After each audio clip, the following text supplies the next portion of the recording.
So I'm going to talk about managing special events today.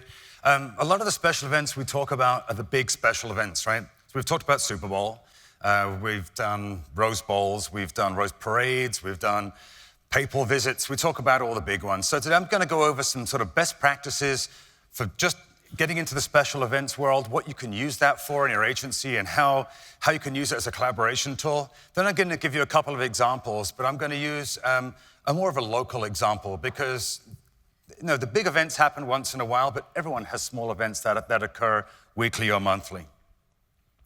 So what I want to focus on here is a special event is an opportunity. It's an opportunity to build something real, build something new. It can be from the technology, or it can be from collaboration, and it can be both. So I don't know if anyone can tell me what that is, but this was an opportunity that Russia had to host an Olympics, to build a really awesome stadium. Okay, it's Fish Stadium in Sochi, and that's what they built. They built the infrastructure. But what you want to build is an infrastructure for ongoing operations so it doesn't turn into that today. So that's that same stadium. So you can use a special event as an opportunity to stand up and collaborate and bring everything together. But when you've done that, use that work and keep it together. Don't allow it to fall apart like they've allowed it to do here. So some common sort of challenges that we find around special events and just around collaboration in general. Your decision makers. When I say can they speak GIS, I don't need them to be analysts and they don't need to know about arcade scripting or any of that nerdy stuff, but they need to know, I want a dashboard, that would be nice. A web app, that would be nice. A map with these things on it, that would also be nice. Do they know what to ask for and how to actually communicate and talk to with the GIS people? Are they aware of the capabilities that GIS people have? I addressed a group recently and they've got a huge special event coming and they've got 1,000 cameras coming in for this event. So I asked the group, who's climbing up the ladders and bolting cameras around and where are you putting them? So you've got GIS staff here that can do viewshed analysis for you for the camera and tell you where they can all go. Did you know that? No, they didn't. Did you also know they can do the crime analysis for you, as Chris showed this morning, and do crime analysis and now understand where I might want to place those cameras and what the viewing is? No, they didn't. So there's a gap there. Decision makers don't know what the GIS folks can do. Conversely, does your GIS beam sort of speak the decision maker language, okay? If you're in fire, have you done ride-alongs and bounced along in the engine and seen what they have to go through? Understand why 3 clicks maximum is the rule? In emergency management, as a GIS person sat down with the operators making the decisions and understood the decisions that they have to make so that they can deliver an effective product. SOPs and governance. This is huge, right? So do your SOPs speak to GIS? They've all got GIS in them. I guarantee whatever IAP you've got has got a where for just about everything and a when for where it goes. The governance and the policies are boring but important. Without good governance and good data management, you can't build any of the whiz-bang products. The dashboards that you've seen today were fantastic visualization tools and delivery tools of metrics. Why? Because the data was there. So you've got to have the governance in place. So the last one here is, does GIS have a seat at the table? What happens is you have all these big meetings around special events and everyone gets together and plans it. And no one invited GIS. But they're going to want maps, and they're going to want apps, and they're going to want situation awareness, and they're going to want everything that goes along with it. So bring 1, if not 2 GIS people to the table, please, when you're doing planning for these special events. So here's sort of the key technical workflows in here. So we've got data management. I just spoke about governance there and inventory. What have you got? What have you got access to? Are we doing field worker deployments? Because generally, a lot of this now involves tracking your field workers and understanding where your assets and your people are. We've got work assignments for field workers. We've got collecting field data. You saw Stacy just talk about Survey 123 and some of our other apps for field data collections. That's another big part of it as well. Providing real-time situation awareness. What does that mean? Well, it doesn't mean a paper map, right? Because a paper map's out of date the moment you've printed it. So now sort of understanding what products you need for that. Dashboards, web apps, etc. And then the last thing that people often forget about during the middle of an event, because it's all great, you've got to preserve that for the after action. So how do you know how to do better for next time? So the big one here is did I skip a slide? Know what you want and know what you want to get out of it for the product. So the giant cop, right, the mega cop, kind of gone by the wayside now. We need products for people, products for different decision makers and what's going on. How will the product be used? Who will use it? Is it going to be an attended product? Is it interactive? Is it a display product? Understand these things up front so that you can actually design a product that is designed for the decision maker. The GIS person is working for a decision maker, so a decision maker has information to be actionable. So they have to understand how to make a good product. The other one, when you ask a decision maker, what do you want on the map? I want everything. That's not a valid answer. You need to push back on that and get in there and have that discussion. What data best supports it, et cetera. So you've just got to walk through this and get a design, right? Here's a basic design. My brilliant artistic talents on display there on a whiteboard. But we listed the data. We listed why do you want it? What's important to you? What's the biggest factors which you need in there? And we drew up a dashboard. The guy I was working with, one was actually a director, he had a little epiphany that time and said, wow, we should do this every time we create a map, huh? It's like, yes, you should. Okay, the most technical slide of the whole lot. Basically, it's going to go from left to right. You've got your source materials, your data. We're going to put it all into web maps, and we're going to make not everything go in there because you've got so many data sources now. Then they're going to be apps, but they are specific apps for specific user needs. And unless you understand the needs of that user, you're not going to make an effective app. Afterwards, when you're done with the event, and we're talking about the after action, sit with that person. How did it work? What do you wish you had? What was awkward? What didn't make sense to you? Now you can design a better app for next time. So I'm going to walk through. I wanted to do a more local event right this time to talk about rather than the big events. It's fantastic to be involved in those. We're going to use the Virginia's steeplechase event in Fauquier County in Virginia. And it's interesting because this is a very rural area, and there's like nothing there except a racetrack until the week of the event, and then a sort of a small city erupts and builds up.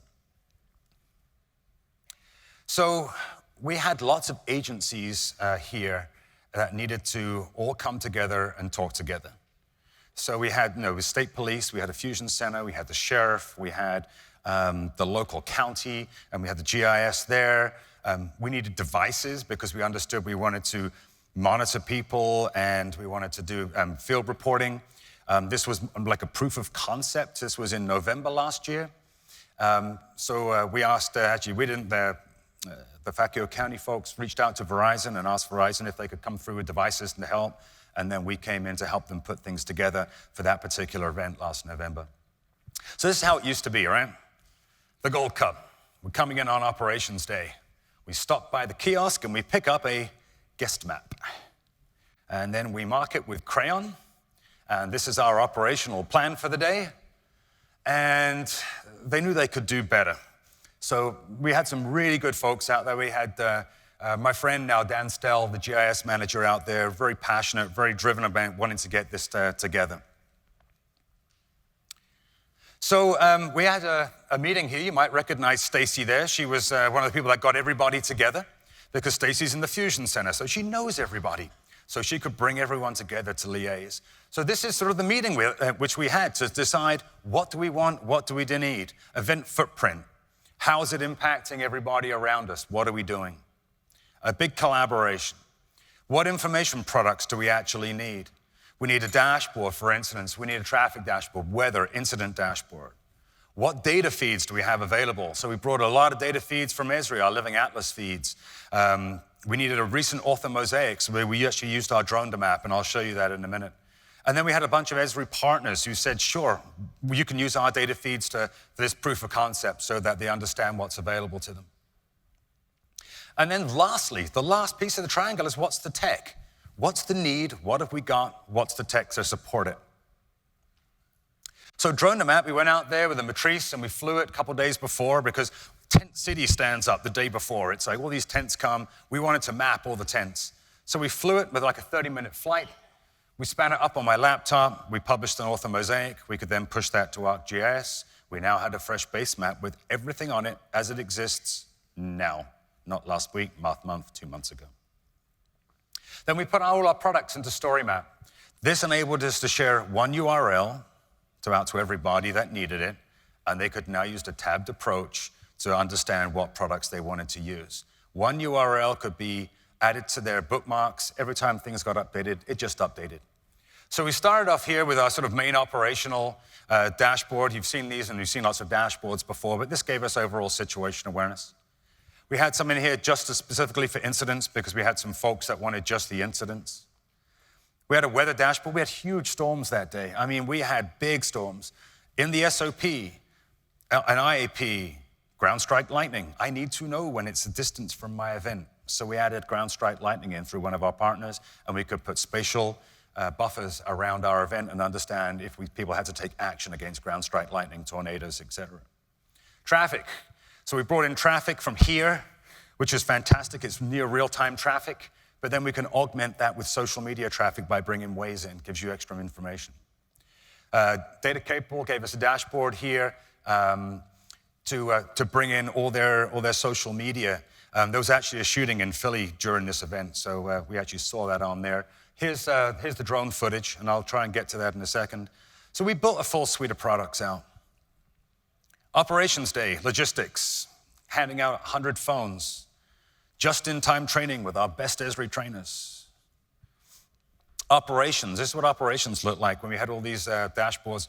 And the dispatchers weren't sitting in there to start with, they were sitting outside, and they actually moved from outside into that room because they wanted to have the situation awareness of all the dashboards.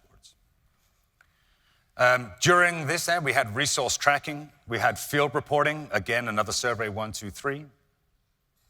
We had a bunch of executives come through and city staff coming through, which we needed to brief, so we've got briefings done as well. And ultimately, we wrapped up a successful event with multi-agency coordination, all these different agencies. Say Stacy was instrumental in bringing these together. I like a couple of these quotes here, but the top one hits me probably the most. The radio traffic was cut in half. Communication was quicker because we could actually see all our assets. I think that's pretty powerful. By deploying field-tracked assets, I've just cut my radio traffic in half. The other ones you can read here as a great quote there from Stacy. I've got a couple minutes here, so I'd like to switch over. So this is Drone to Map. This is actually a new Drone to Map. This is Drone to Map 2.0. Didn't this happen to me last year? It did. We'll go into I know it did, didn't it? I've got something interesting on mine. So this is the actual footprint here. And then this is the drone footage that you can see. Now, as you see, as I zoom in, we've got all the field assets mapped underneath it. So now as I zoom in, I can start to label everything. I've got this all in complete detail. This is now on every single officer's and responder's phone on the Explorer app out in the field. So they know exactly what all the assets are, where to go and how to get there.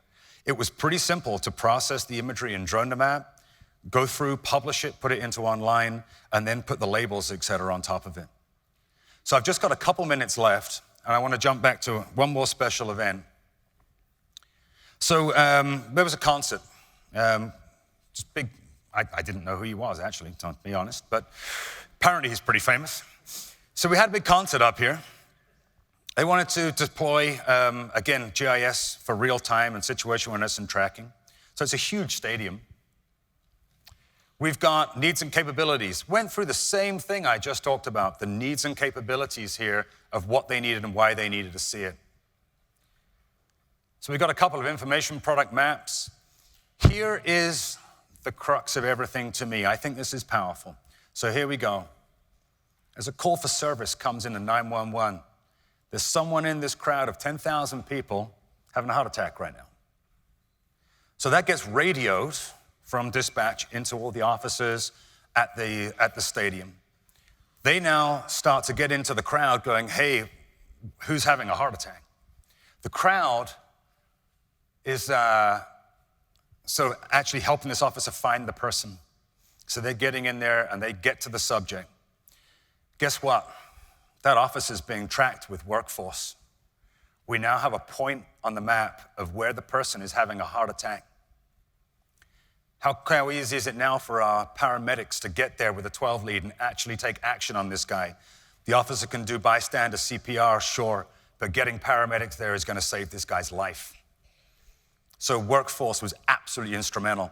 Here is a quote right here from the officer that actually responded to that event. I think this is pretty powerful, that just having a simple tracking app in a dashboard on a web map amongst a crowd of 10,000 people is potentially what saved this guy's life. So to wrap it up, data management is the boring bit, but without the data management and that working properly, you're not going to produce good products. The field worker deployment, don't underestimate simple things like logistics and handing out 100 phones. Provide the real-time situation awareness and preserve that data. Thank you very much. All right, thanks, John. Great. Thank you, Chris.